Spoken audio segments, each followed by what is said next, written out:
والله كان رياض الله ولا بين راني برنامج بيامي روجي كانال اسماني بيام دار ابو شای سمیشن شالاکی که دیارترینیان کنگره چوارمی کتین اجتماعی کردستان که لیستا دا کنگره که دستی پی کردووە و بڕیار وایە یەکێتی نیشتیمانی دوای 10 ساڵ کۆنگرەی چوارەمی خۆی لە سلێمانی بەستێت و تێیدا ئەندامانی ئەنجومەنی گشتی و پەیڕەوێکی نوێ پەسەند بکات. دیارە ئێمە لە گەشتی هەوڵەکانی کاتژمێر 11 زانیاری ورد لەسەر کۆنگرەی یەکێتی نیشتیمانی دەخەینە ڕوو. هەروەها لە قوتابخانەی دەرسی بنەڕەتی پێشانگایەکی بەڕێوە چوو کە قوتابیەکان تێیدا نمایشەکەن و لە بەبوونەی وەرزی زستانەوە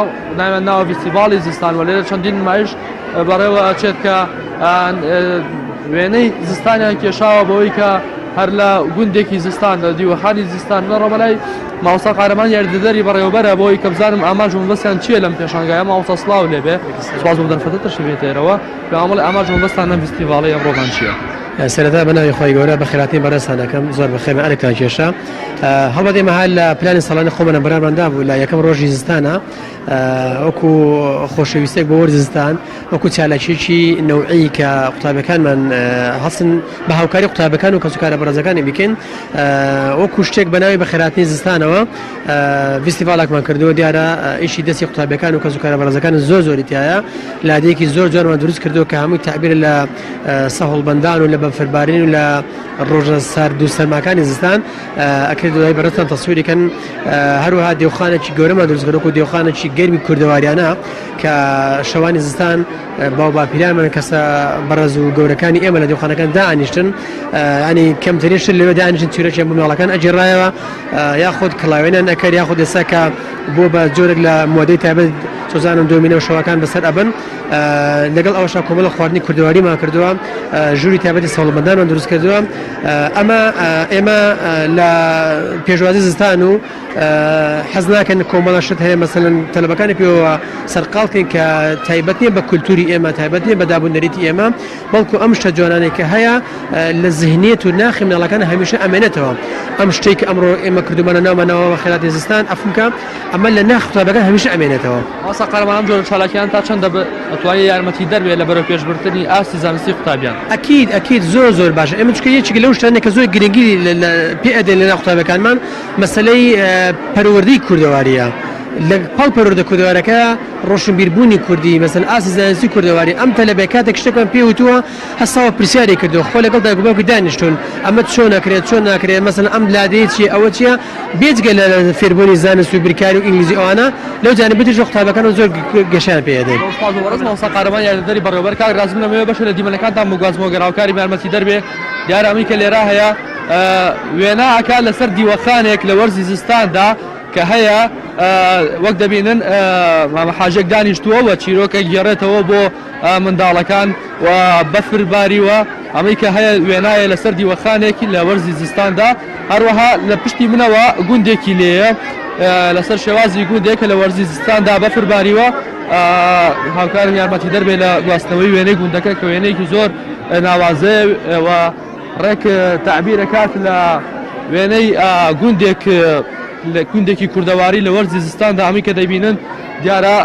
مامۆستاکان و بە هاوکاری قوتابیەکان هەرێکەیان بەشدار بووە بە دروستکردنی خانوویەک یاخۆی بە دروستکردنی بەشێک لەم خانوانە و لەم دار و درەختانە بەوەی کە توانیوانە پێکەوە وێنەی گوندێکی نمونەیی بکەن لە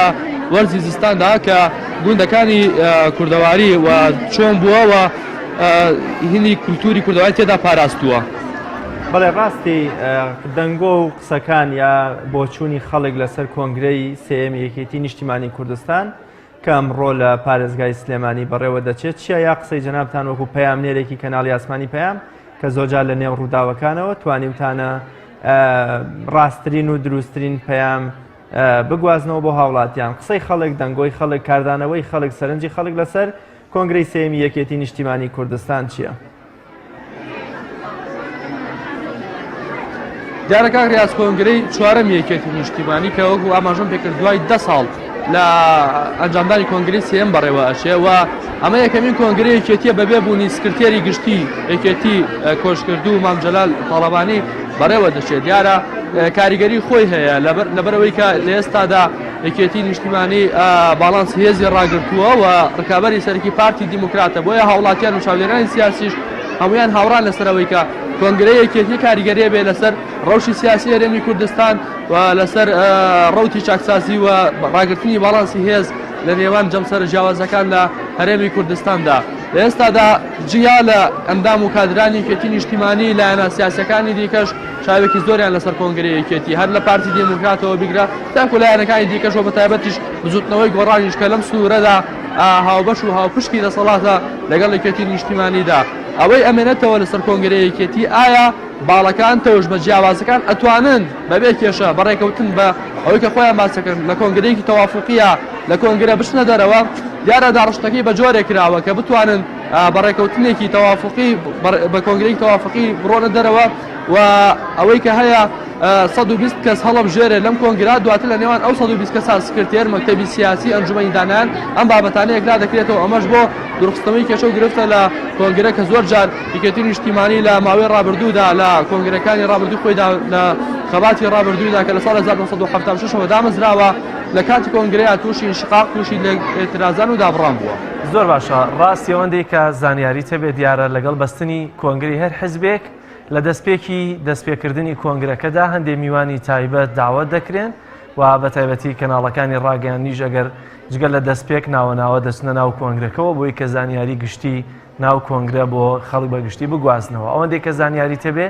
کێ داوت کراوە بۆ ناو کۆنگرێ یا دەستپێکی کۆنگرەی یەکێتی نیشتیمانی کوردستان و ئێوەکو میدیاکان چۆن بەشدار دەبن لە ناو کۆنگرەکەدا. دیارە لە سەرەتای کۆنفرانسەکانی یەکێتی نیشتیمانی کوردستانەوە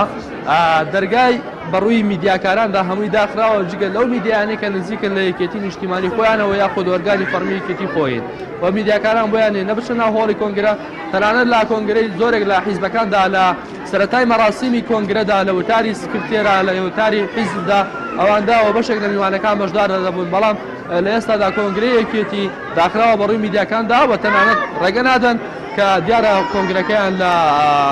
پێشانگای نێودەوڵەتی لە شوێنی پێشانگای نێودەوڵەتی لە سلێمانی بەڕێوە دەچێت تەنانەت لە حوشەکەشدا بن دەبێت لەسەر جادەی ڕئیسیەوە لەسەر جادەی سەرەکیەوە بەخشی خۆیان و ڕووماڵی خۆیان بکەن. بەڵێ زۆر سوپاس بۆ پەیامنێرمان ڕاستی حەمەمین کە لە نێو فیستیڤاڵێکی